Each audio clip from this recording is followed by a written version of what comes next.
Before we get into this video, there are 3 things you should do before attempting to level your deck. First, set the cutting height to the height that you usually cut your grass at, and lower your 3 points so the deck is actually resting at that height. Second, you want to make sure your tire pressure is the same left to right, especially on your back wheels. If it's off, the machine is going to be unlevel, which is going to make your deck unlevel once that pressure is corrected. Third, more of a do as I say, not as I do thing. You should probably take your loader off. The weight of the loader on the machine could maybe mess with your front back level. I'm being lazy and I just put it into float mode so that hopefully the weight of it isn't really on the machine and it kind of works out. But ideally, you'd probably want to take that off if you're really trying to be a perfectionist with this. I have a BX1880 subcompact tractor here, and it has the 48-inch mid-mount mower underneath it. I've noticed that the level, left to right level of the cutting is way off, and I think it's because when this tractor was delivered to me, one of the rear tires was overinflated quite a bit, which caused the entire thing to be a little bit off kilter. So I adjusted the air pressure of the tires, but I neglected to re-level the deck. So I'm doing that now. I have this little John Deere gauge that I think works very well because it's a heck of a lot easier, especially on the left side, than trying to get a ruler or a tape measure or something like that in there.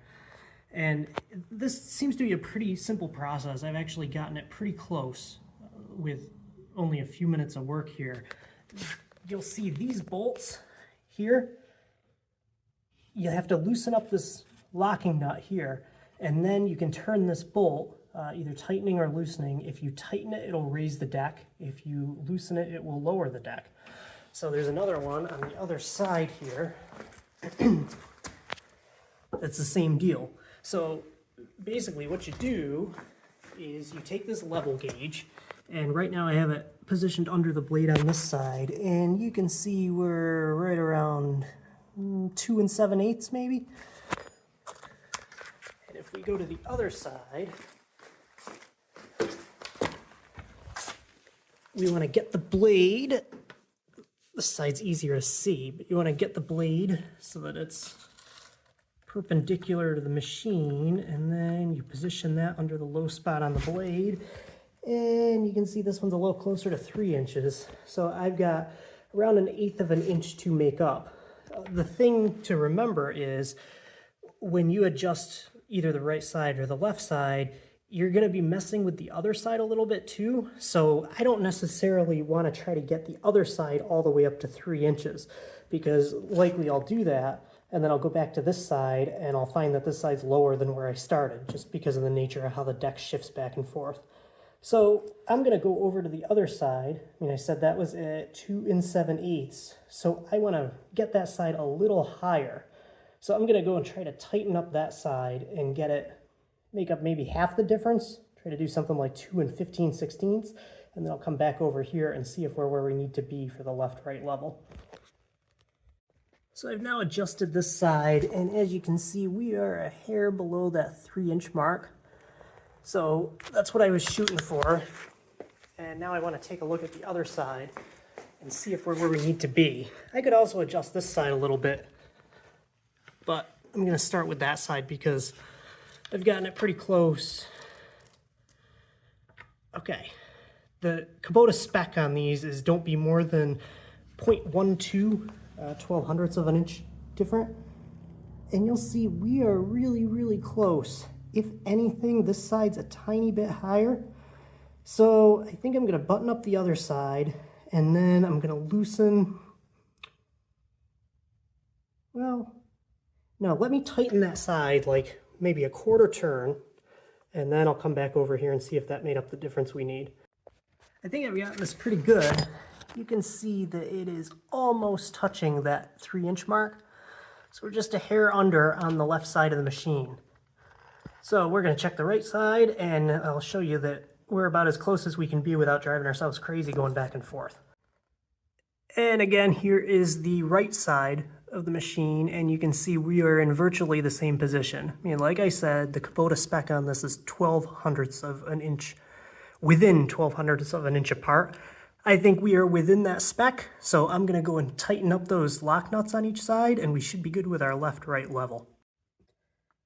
So I'm not going to touch the back to front level because I just measured the front, but I'll show you where that lands. We're just a hair below 3 inches here, which is same as our side to side level was.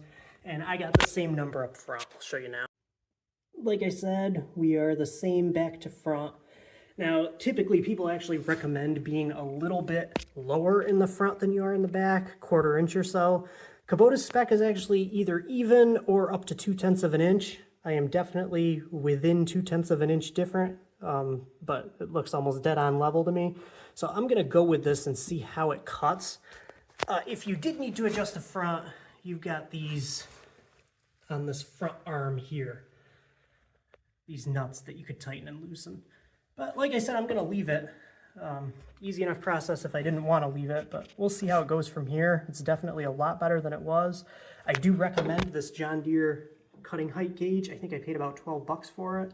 It makes it a lot easier than trying to use some commonly sized object like a block of wood that you want the right height, or trying to get in there with a tape measure or a ruler or something like that. This is better than all of those options, especially when you're checking the front back level, because on the back of this deck there's some baffling in there, so the blade is actually pretty far in. There's no way you'd be able to easily get in there with a ruler or something like that, whereas that little gauge reaches just fine.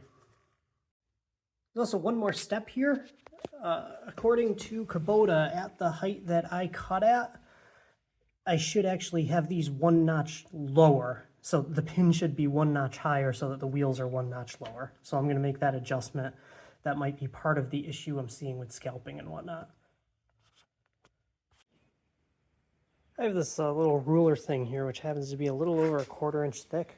Digital caliper here, check it, about 1/3 of an inch thick. So this is actually perfect to check under the wheels with, because as you notice, it says be between 1/4 and 1/2 inch. So this is about 1/3. We shouldn't have much extra space under there. And it moves, but not with a ton of extra room, which is exactly what we want. The other side. And it feels about the same to me. I hope this video was useful to you in terms of at least the left-right level of the deck, which is probably going to be the issue more often than not if you're seeing obvious issues with scalping or anything like that, or uneven cut in your lawn. In terms of the tractor, I have only had it for maybe 5 months. So I've had it a little bit in the winter, a little bit in the spring and summer now. I only have about 1/2 acre of land. It is challenging land. I have a really bad hill out back. I have some uneven stuff that's just difficult on a lesser machine, and I figured this would fit the bill pretty well, and so far it has. It's kind of 1 step above a garden tractor, 1 step below an actual utility tractor like a bigger BX or a B series or a John Deere 1 series.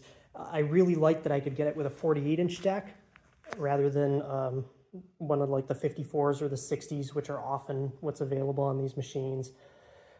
It's really the right size for what I'm dealing with here. If I take the front end loader off, which is a pretty easy process, I can mow as if I'm on my X500. It really doesn't feel any more cumbersome. It turns similarly tightly. It handles pretty well. The power steering is actually a nice improvement, so it's not really a bad mowing machine even. Again, hope this video was helpful, and take care.